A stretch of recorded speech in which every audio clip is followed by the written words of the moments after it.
Hello nerds, today we are looking at Demon Slayer, an anime series released in 2019. Demon Slayer follows Tanjiro Kamado, a teenage boy who goes through an immense family tragedy that results in him becoming a demon slayer in order to save his sister, Nezuko, who has turned into a demon herself. Demon Slayer originated as a manga written and illustrated by Koyo Harutoge, while the anime was directed by Haru Sotozaki, who previously directed and animated episodes of Fullmetal Alchemist Brotherhood and Naruto. The series was brought to life by the incredible Ufotable, who previously animated the Fate series, while the soundtrack was by Yuki Kajira and Goshina, who also worked on Sword Art Online, Erased, and God Eater. Now, with the background out of the way, let's see what Demon Slayer is all about. We begin with a literal cold open where we see Tanjiro Kamado carrying his injured sister Nezuko through the freezing forest. We learn Tanjiro lived with his mother and 5 siblings. Tanjiro is shown to be an extremely kind and caring person with a keen sense of smell, whom everyone knows. On the way home from selling charcoal, he is advised by Saburo to stay at his house to avoid the man-eating demons of the night. However, when he returns home, he comes across the horrific sight of his entire family murdered. Nezuko is the only one still alive, so he carries her through the forest until he realizes she has been turned into a demon. Nezuko overpowers Tanjiro, and a demon slayer by the name of Gyu arrives to kill her. Tanjiro pleads with Gyu to not kill her, saying he'll find a way to turn her back into a human and get his revenge as a demon slayer. Gyu doesn't care and decides to execute Nezuko until Tanjiro puts up a fight, and Nezuko protects him, showing that she is, in fact, different. Gyu tells Tanjiro to find a man named Sakonji and to keep Nezuko away from the sun since demons burn up in sunlight. Are you sure they aren't vampires? Tanjiro buries his family and moves on with Nezuko. PTSD is gonna hit you like a truck, Tanjiro. At the end, we see the now iconic first intro of Demon Slayer, and it's a pretty good banger. Beautifully animated just like the show, and I know I'm gonna be saying that a lot, but it's undeniably true. Tanjiro carries Nezuko in a basket to shield her from the sun. Also, he seems to have gotten over his entire family's death pretty quickly. At night, they are attacked by a demon in a temple. Nezuko beheads it with a kick, wow, but the demon still lives on when its body falls off a cliff. Tanjiro struggles to finish off the demon, which leaves the sun to do the job. Sakonji arrives to explain Tanjiro is too indecisive and must carry the responsibility for anything Nezuko does as a demon. They go to his house and Sakonji leads Tanjiro up a mountain for a test. He must get back to the house while avoiding crazy traps in high altitudes. Using his nose and endurance, Tanjiro makes it back in one piece and Sakonji accepts him as his apprentice. We learn that the Demon Slayers are an independent organization that have existed since ancient times, and the demons possess immense strength and regeneration. The only way to kill them is by beheading them with a special sword called a Sunblade, or Sunlight. Over the course of an entire year, goddamn, Tanjiro goes through intense training, which includes running the mountain course, learning how to use a sword, learning our breathing techniques, and becoming one with water, all while Nezuko sleeps without waking. His last test before heading to the final selection to become a demon slayer is to cut a boulder with a sword. Tanjiro trains for another 6 months, good god, until he is challenged by a boy named Sabito, who whips his ass.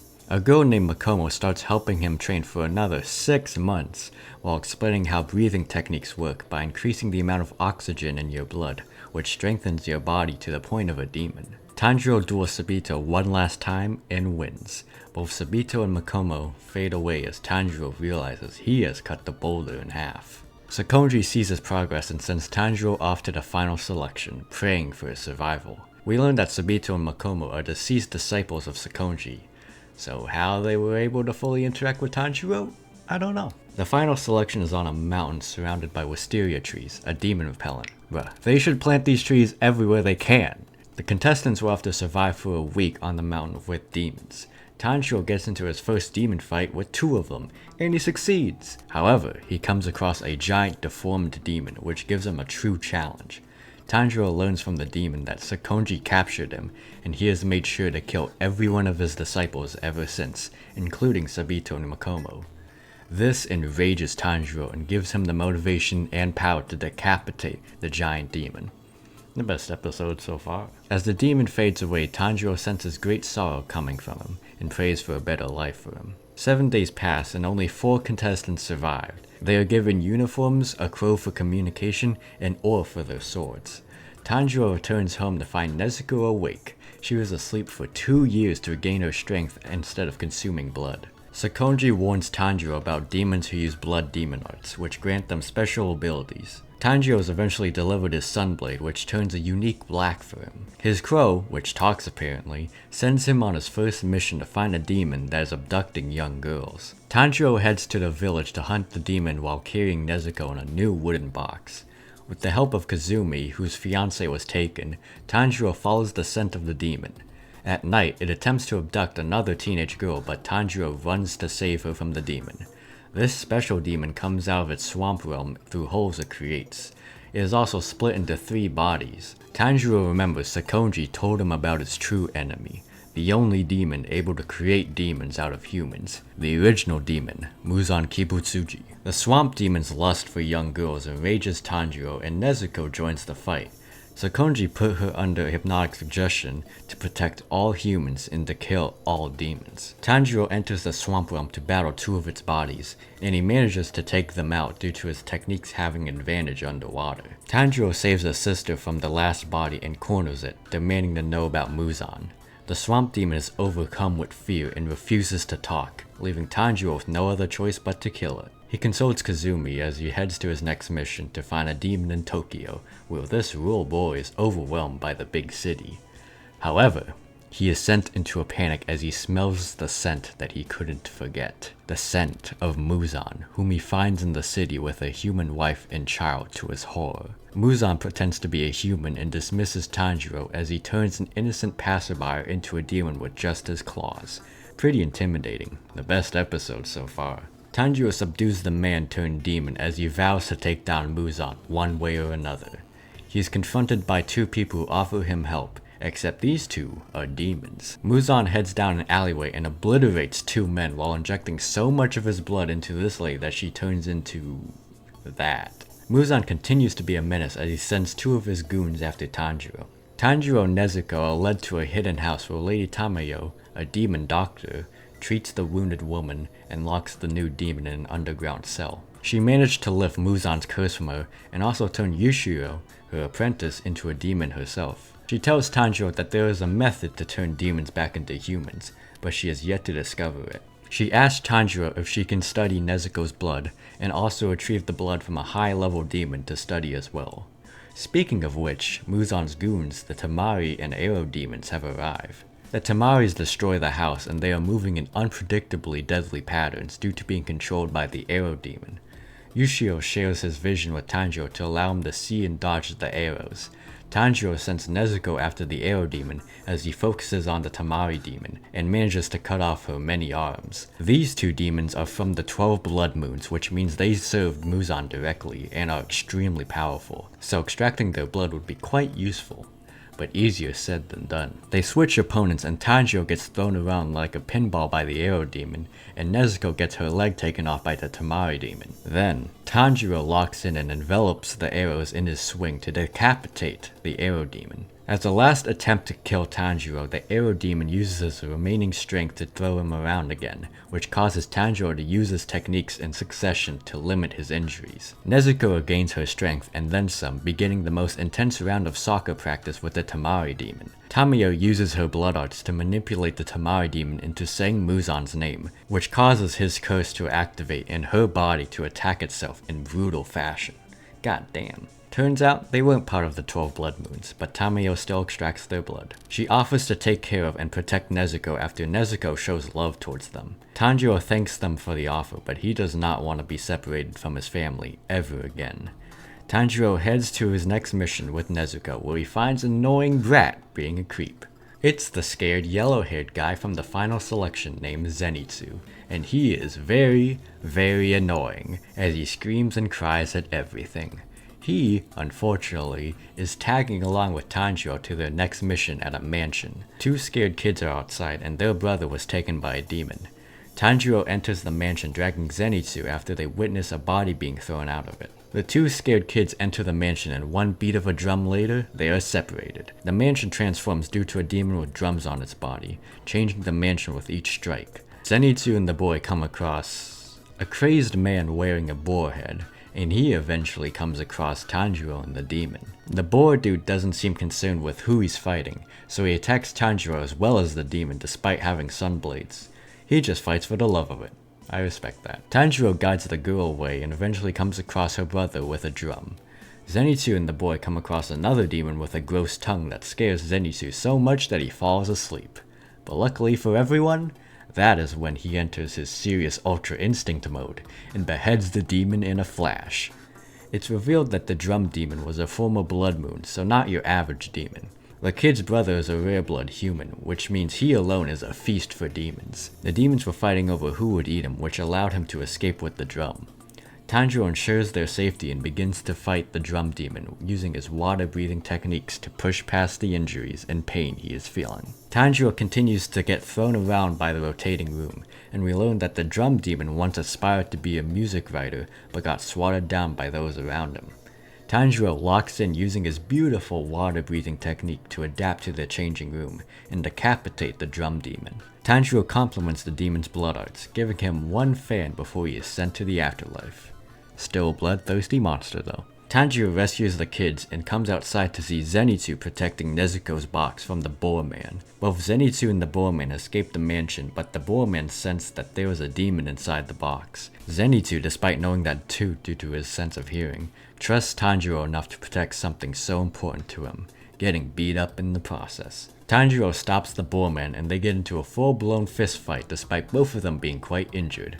Pain stops no one in anime.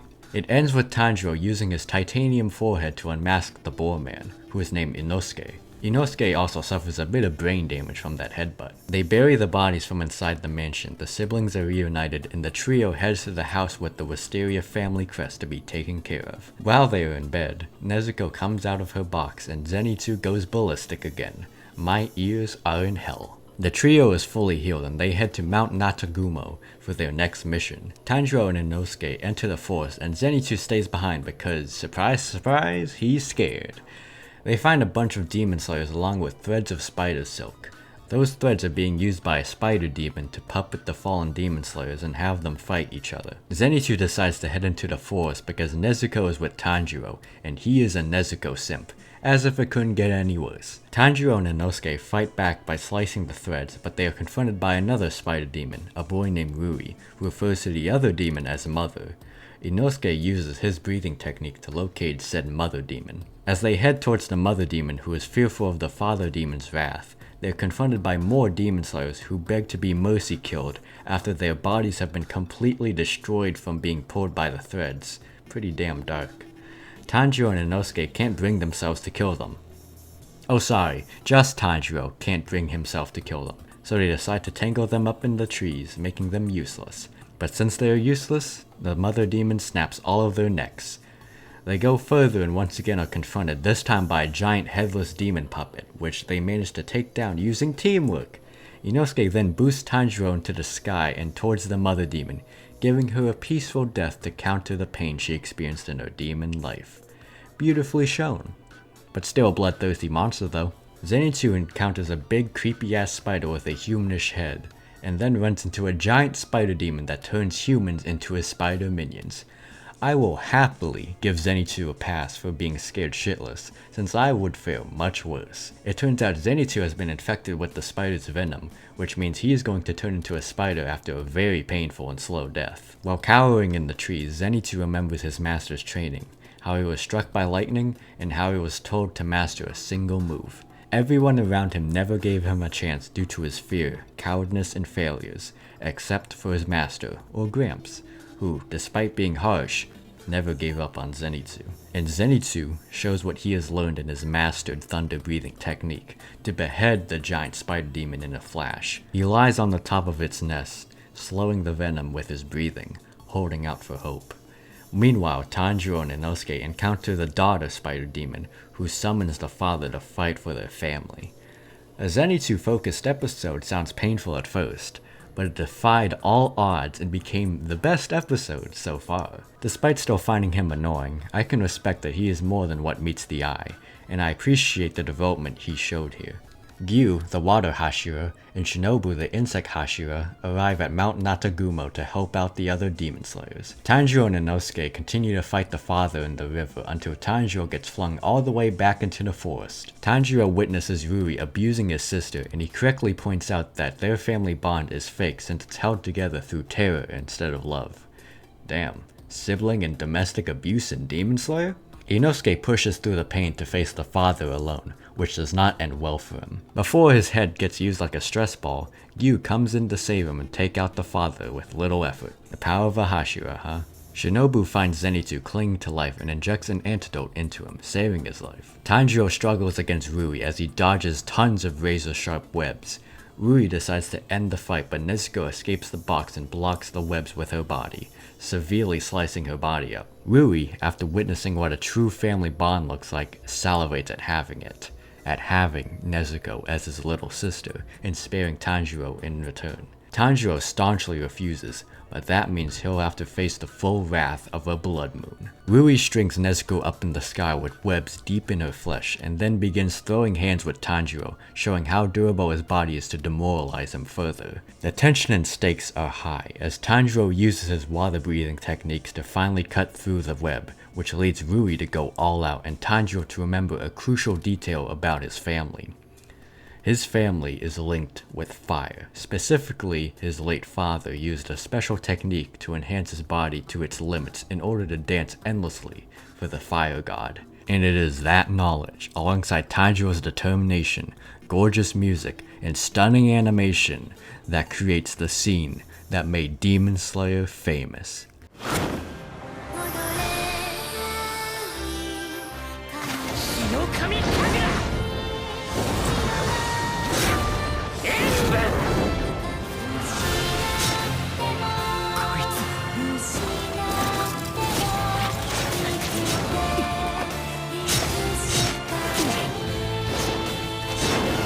To give Tanjiro the last boost to defeat Rui, Nezuko feels the presence of her mother and awakens her blood arts to light her blood aflame.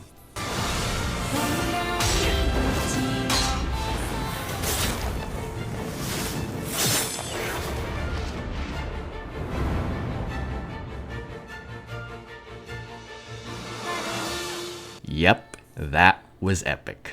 I wasn't joking when I said this made Demon Slayer famous. It was that scene and this episode that showed what Demon Slayer was capable of.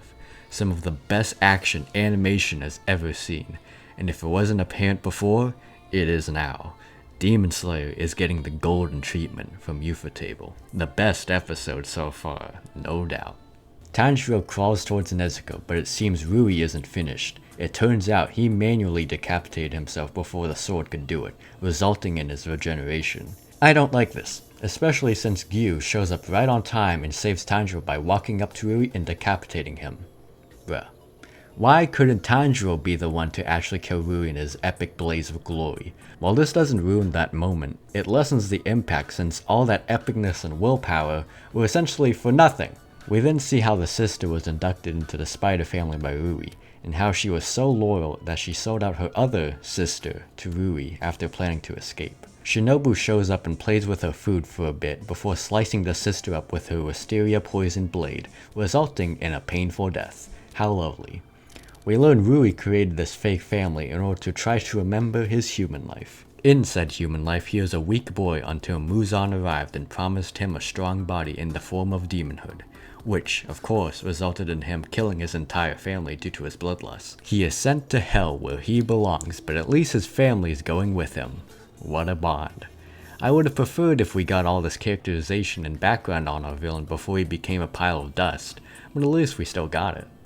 Yes, demons are tragic creatures that were all once humans who were manipulated by Muzan into becoming demons. But still, they did what they did as demons, and I don't feel bad for them after hearing their sob story. Isn't that right, Gyu? See, he gets it. Speaking of which, he defends Nezuko and Tanjiro from Shinobu since she doesn't understand their situation and just sees a demon that needs to be executed. It isn't until the crow tells them to bring them back alive to the headquarters that she stops. The cleanup crew tend to the wounded and disfigured demon slayers, and Tanjiro wakes up surrounded by the Hashira. The Hashira call for his execution alongside Nezuko due to breaking the Demon Slayer rules. Tanjiro explains their situation and relationship, but the Hashira refuse to consider his story. The Wind Hashira, Sanami, stabs Nezuko through her box, which provokes Tanjiro into fighting him. The leader of the Demon Slayers, Kaguya Ubuyashiki, arrives and has sanctioned Tanjiro and Nezuko to the dismay of the Hashira, which includes a letter from Sakonji stating that he believes in Nezuko's restraint. However, if she is to kill a human, then he, Gyu, and Tanjiro commit suicide. I don't think Tanjiro agreed to that, but okay. Kaguya reveals that Tanjiro met Muzan, which shocks the Hashira. Sanami still refuses to trust them, and he decides to prove his case by enticing Nezuko with his blood. Nezuko salivates at the presence of his blood, but she ultimately refuses, proving the Hashira wrong. Kaguya states that Tanjiro and Nezuko will have to prove their worth by defeating a blood moon in order to be accepted by everyone. Tanjiro and Nezuko are taken to Shinobu's home, the Butterfly Mansion, to be taken care of with Zenitsu. Oh bruh.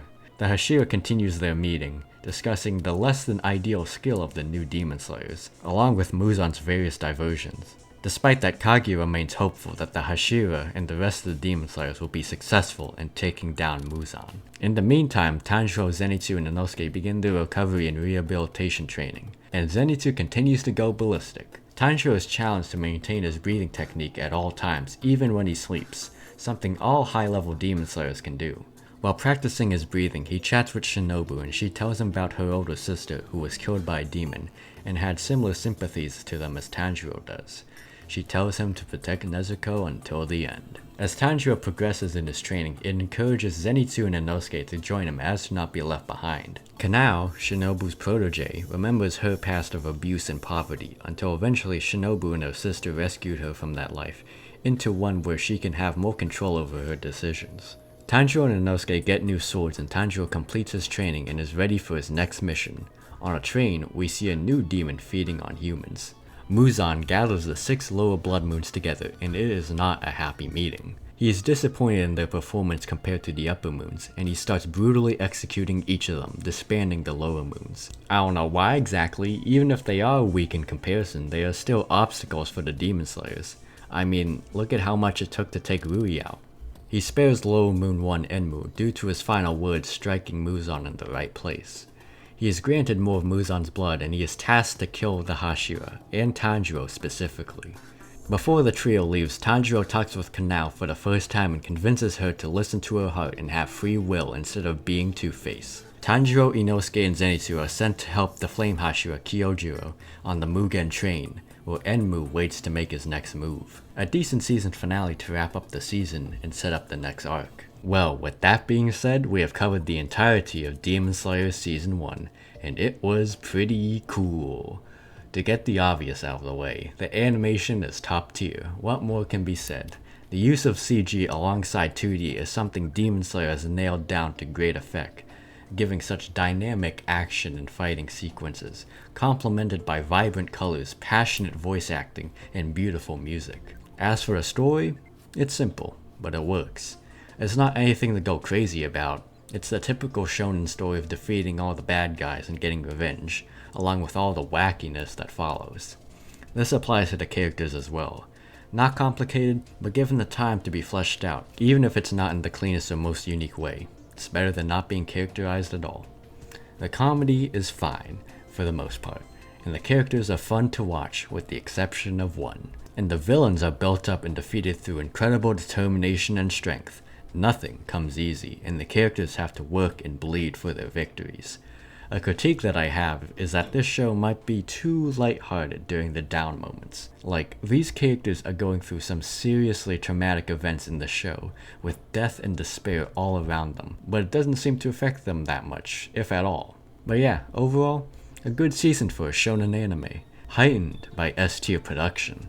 The peak episode goes to Hinokami, because, obviously, the most climactic episode with the most famous scene that defined what Demon Slayer is known for, along with being the most tense and dramatic episode too. Honorable mention goes to You Must Master a Single Thing.